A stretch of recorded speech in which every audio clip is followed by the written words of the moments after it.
All right, let's begin on chapter 6. This is 6.1 right triangles.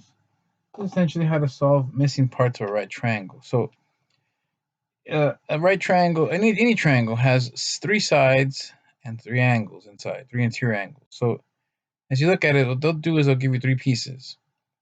They'll tell you that in this case, the hypotenuse is 18. Again, in triangle A, B, and C. So, like they'll give you in this case 90 degrees is the right angle. They'll tell you that B is 24 degrees, and you're going to get the other three parts, and the C is 18. So it's going to give you these three parts. It wants the other three. So ultimately, because in a right triangle, the three angles add up to 180, that tells you pretty easily what these are going to add up to be. So angle A plus 24 plus 90 has to be 180, so it's 66. Now, what's nice about this is, if you have this given angle right here, you know that the sine of it is B opposite over C, or over 24. So you can set up a little equation here. You can say that the sine of 24 is B over 18. It's essentially opposite over hypotenuse. So sine of 24 is B over 18. So if you multiply both sides by 18, you can get B by itself. So when you're in doing this,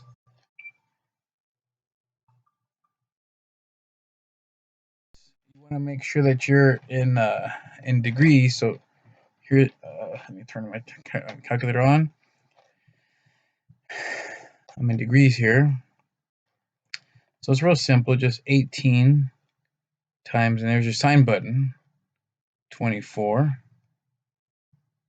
And I rounded to one decimal place, which is fine. I don't know what the ALEKS system is going to ask you to do. I think it's going to probably go one decimal, maybe two. It'll tell you. So this is essentially 7.3. This is 7.3 now. And so now you could play the same game if you want, or you can say, look, you can say that the sine of 66 is A over 18 and go that way. I'm going to stick with the same 24. I'm going to say now the adjacent side, cosine now, of 24 is A over 18. Put up my little equation.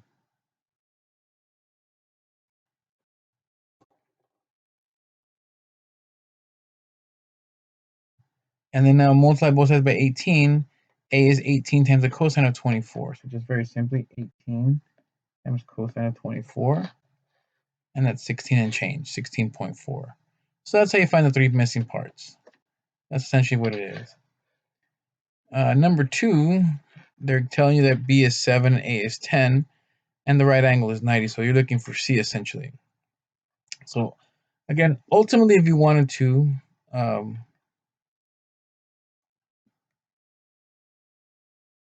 the last slide here. But anyway, if you're looking for any one of these two angles here, let's say angle A. Angle A has an opposite side of 10 and a adjacent of 7. So you can say a tangent of A is 10 over 7. Now, to solve for angle A, remember, you have to cancel the 10 part. So how do you cancel tangent? You take 10 inverse of both sides. That kills the tangent because the inverse and the trig function cancel. That's what we did the previous section. They cancel each other. So A is 10 inverse of 10 over 7.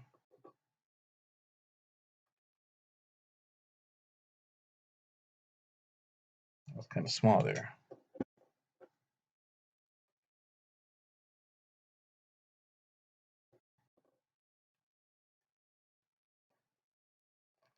So second, 10, again, you're looking for 10 inverse. So your inverse button, in my case, the second button, 10, and then 10 divided by 7, again, making sure you're in degrees, you get roughly about 55. And then now if you want angle B, B's tangent is 7 over 10. And so you take 10 inverse of both sides, so B is 10 inverse of 7 over 10.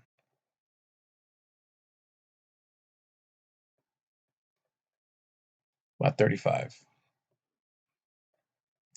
Now if that makes sense, this should add up to 90, add it to this 90, so you make 180. And now to find C, this is the Pythagorean theorem. So a squared plus b squared equals c squared. So 10 squared is 100, 7 squared is 49. So the square root of 149 is roughly 12.2. And that's all there is to it. Okay? So now this one, again, a squared plus b squared equals c squared if you wanted to here. Essentially, a is 5, c is 18.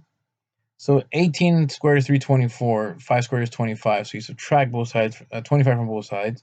You get 299. Take the square root of that is about 17.3. So that gives you this value. And now if you want the other values, it's not so bad here. Let's say you wanted sine of a.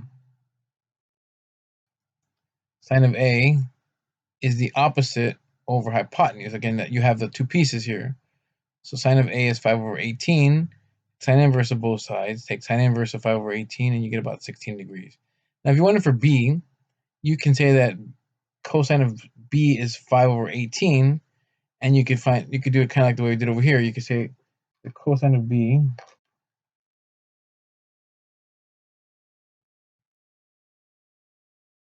is 5 over 18. We wanted to. Where b would be the cosine of 5 over 18, which will pretty much give you that value.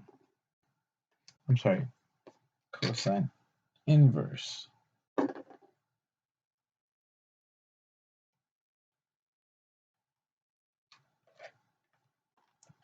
It's a little bit off, but más o menos. See, 73.9 because we rounded. About the same thing. There's many ways of doing this. It's just kind of trying to find the missing part. Okay, so just a small little word problem here. A couple of word problems here. The swimming pool has a depth of 4 feet at the shallow end and 8 feet at the deep end. The bottom of the pool slopes down at an angle of 6 degrees. How long is the pool? Well, okay. You're trying to find out this length or this length here. So here you're trying to find the x value. So essentially you know this angle and you know that its opposite side is 4.